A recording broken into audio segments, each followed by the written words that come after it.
புதன், மிதுனம். நோட் பண்ணிட்டு இருக்கீங்களா? ஏன்னா இதை நம்ம வந்து 12 ராசிக்கு நம்ம கொடுக்கணும். நான் இதெல்லாம் நோட் பண்ணி வச்சுக்கோங்க. இதெல்லாம் உங்களுக்கு எந்த காலத்துக்கும் யூஸ்ஃபுல்லான ஒரு டிப்ஸ் தான். சரிங்களா? மிதுனம் உபயராசி, ஸ்டாண்டர்டான உபயம் அப்படிங்கிறது வந்து இப்ப 4 பக்கமும் உபயராசி. இது வந்து பந்தக்கால் யோகம்னு சொல்லுவாங்க. அப்போ ஒரு ஜாதக கட்டத்துல 4 பக்கமும் இங்க பாருங்க, மீனம், மிதுனம், கன்னி, தனுசுல கிரகங்கள் இருந்துச்சுன்னா நீங்களாம் அமோகமா இருப்பீங்க. இடம் இருக்காம இருக்காது, வீடு இருக்காம இருக்காது, சொந்தமான காலில் தான் நிற்பீங்க. அதெல்லாமே உங்களுக்கு அது யோகத்தை கொடுக்கும். மிதுனம் இளவரசன் ராசின்னு சொல்லுவாங்க. இளவரசனை யாரு? இளமை, இளமையான, எப்பவுமே சின்ன பையனா சின்ன பொண்ணா அப்படிதான் இருப்பீங்க. அதுதான் மிதுனம் அப்படிங்கிறது. அப்ப இந்த இளவரசன் ராசி.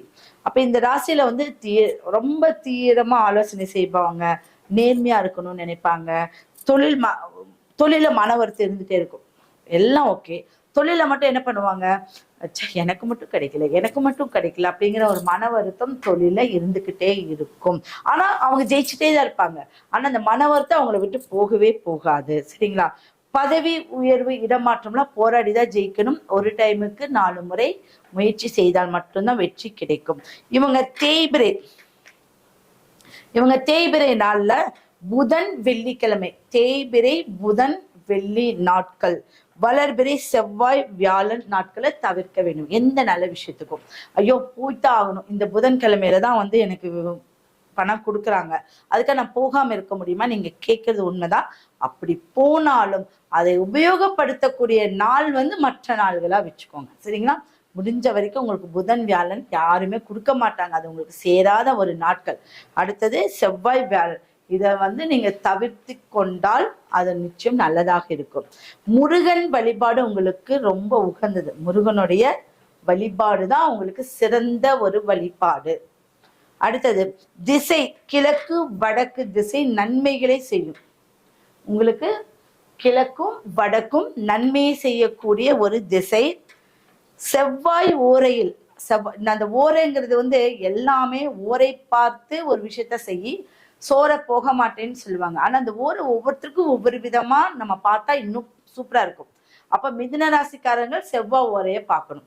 இந்த செவ்வாய் ஓரையில முருகனுக்கு செவ்வரளி மாலை, கந்த சஷ்டி, வேல்மாறல் இதெல்லாம் நீங்க படிச்சுட்டு வந்தா உங்க லைஃப்ல நல்ல ஒரு முன்னேற்றம் இருக்கு. யாரால எவ்வளவோ செஞ்சுட்ட மாட்டேன்னா இதையும் செஞ்சு பாருங்க, நல்லா இருக்கா இல்லையா நீங்க பாத்துக்கலாம். சரிங்களா?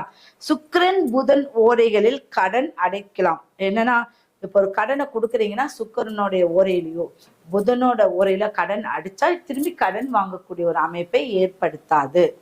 அடுத்து கோயில் வந்து பழனி தண்டாயுதபாணி சுவாமி கோயில் தான் உங்களுக்கு சிறந்த கோயில். வருஷத்துக்கு ஒரு முறை போகிறது. வழிபாடுங்கிறது வேற, தின வழிபாடுங்கிறது வேற. வருஷத்துக்கு ஒரு முறை போகக்கூடிய ஒரு கோயிலுங்கிறது ஸ்டாண்டர்டு. அதை நான் உங்களுக்கு சொல்லியிருக்கேன். அப்ப இதுல வந்து பழனி தண்டாயுதபாணி சுவாமி கோயில வந்து மிதுன ராசிக்கு ஸ்டாண்டர்டா இருக்கக்கூடியது. உங்களுக்கு பார்த்து ஏதாவது டவுட்னா கேளுங்க. உங்களுக்கு புரிஞ்சுதா? நீங்க பார்த்தாதான் உங்களுக்கு இதை நோட் பண்ணிக்கிட்டாதான் அடுத்தது என்ன அப்படின்னு தெரிஞ்சுக்க முடியும்.